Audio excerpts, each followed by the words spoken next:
If you're evaluating Roblox for a brand, agency, or publishing project, then I would suggest listening up, even if it's just for a second, since Roblox isn't just a games platform anymore.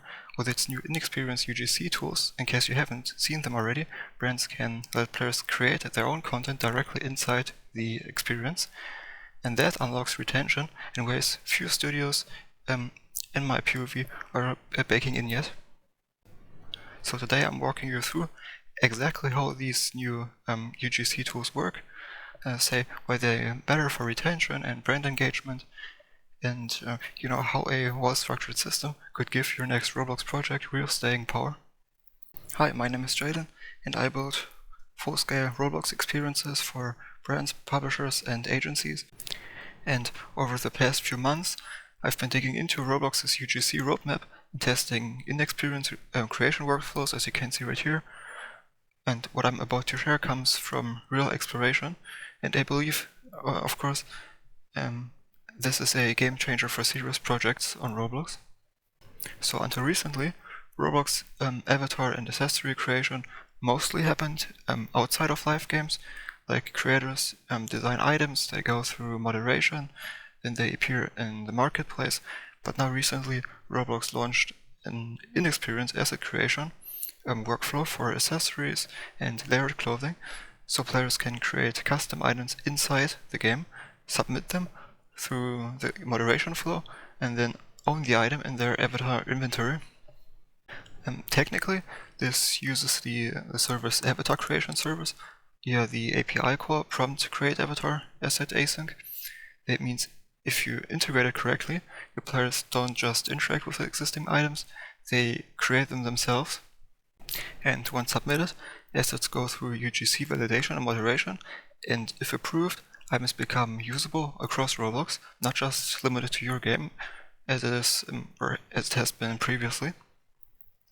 And you, as experience developer, benefit from revenue share, so you keep around 40% of item sales, in addition to the creator's share. Whenever a user purchases a custom item generated inside your experience, as I outlined before. The types of items currently supported include layered clothing, like shirts, pants, jackets, etc., and also rigid accessories, let's say hats, hairstyles, and so on.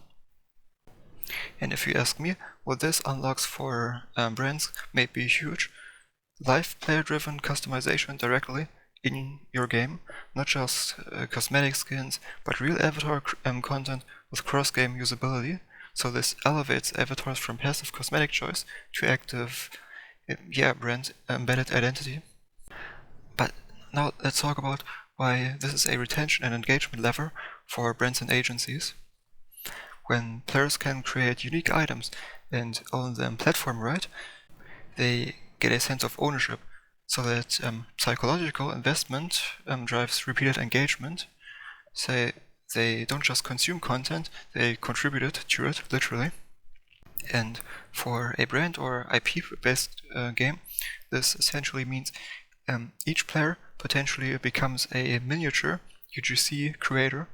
So wearing custom branded clothing, accessories, showing them off, returning to customize more, and so on. And it becomes a social or identity-driven loop, not just a pay-and-play loop.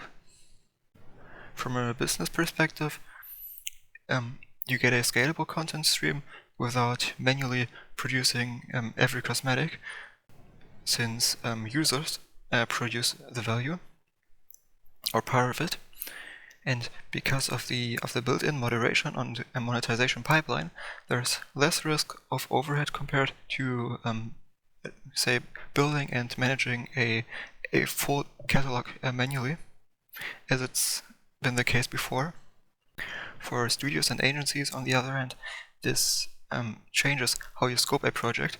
So rather than designing 50 skins upfront, you can design a brand identity system plus inexperienced creation tools, so that reduces upfront cost and increases long-term engagement value. So maybe now how I would structure a brand-focused UGC system, like from a studio's point of view. if I were building a brand-backed Roblox world today, I would firstly enable in-experience creation for layered clothing and accessories, so giving players creative freedom while keeping control over the brand identity. For instance, logo placement, style constraints, and so on. I would suggest designing modular reward and drop loops, so create periodic events or let's call them drops, where players get a unique material or templates to create new variants and thus encouraging recurring activity. I might want to leverage UGC for social proof and virality, so players wearing unique branded items effectively market the experience elsewhere, because items carry attribution. Friends can follow the link to the world they came from, and so on. But of course, I would still have to monitor moderation and compliance carefully, since any user-generated or created asset must pass Roblox's UGC validation rules and the marketplace policies.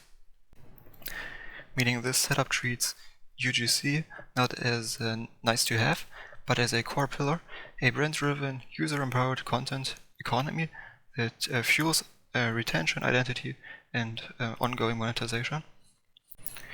Next, about what about brands considering Roblox in the first place?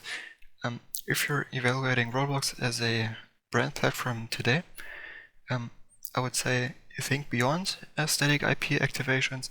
Treat Roblox as a user-driven brand world where players co-create, and plan your release strategy around ongoing UGC creation and content loops instead of just a one-time game build.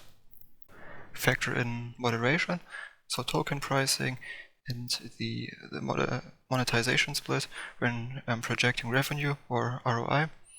Emphasize social and retention metrics instead of just sales, and engagement from user-generated content can outlive the initial hype cycle.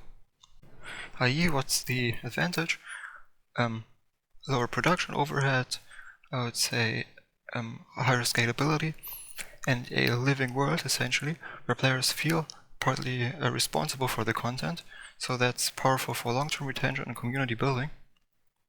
But I also, don't want to hype this up forever, so maybe to recap real quick, Roblox's new in-experience UGC tools via avatar creation service and layered clothing / accessory creation, those enable players to create custom content during gameplay, which transforms avatars from static assets into vivid brand expressions, essentially.